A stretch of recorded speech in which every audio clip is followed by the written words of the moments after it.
Hello mga kabalen. Ayan, grabe, ang dami kong nilabhan, oh. Pagod na naman ang kabalen nyo. Ayan siya. Aga kong naglaba para maagang matapos. Ayan po, ang dami kong sinampay. Kakapagod. Pwede lang wag magbihis. Wag na magbihis sana. Kaso hindi pwede. Mangangamoy tayo, nakakahiya.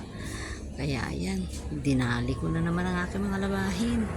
Ayan, grabe. Biruin nyo yan.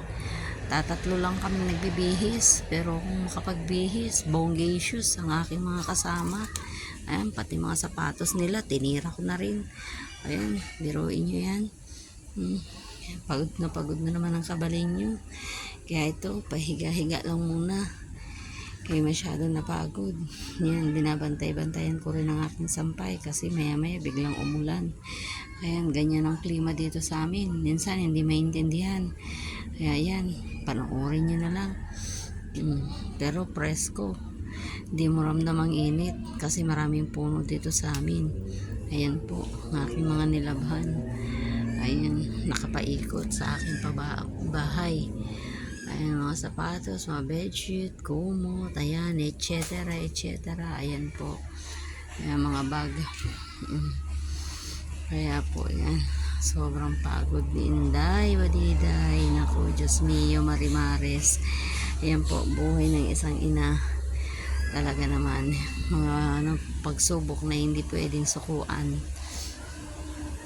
Bilang isang nanay, lahat kailangan kayanin para sa mga anak. Ayan po, malapit na matuyo yan kasi dinryer ko para hindi na matagal patuyuin.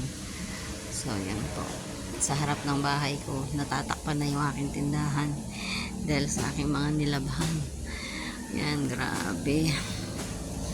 O, see, mahangin din. O, kikita nyo ba yun, mahangin. O, ang ganda ng kalangitan, sumikat ang araw.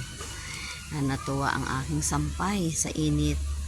Bibihirang makatikim ng init ang aking mga sinampay dahil dito sa amin napaka presko ng aming kapaligiran talaga. Ayan, di na ako nakapagwalis bukas naman kasi napagod na ako sa paglaba.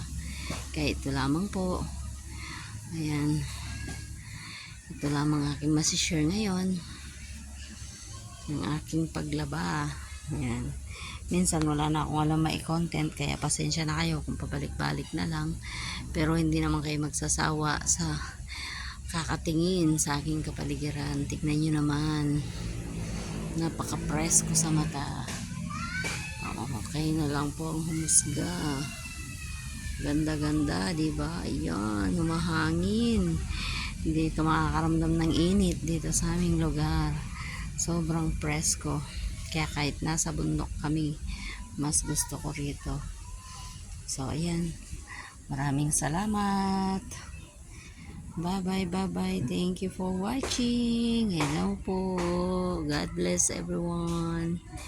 Bye-bye.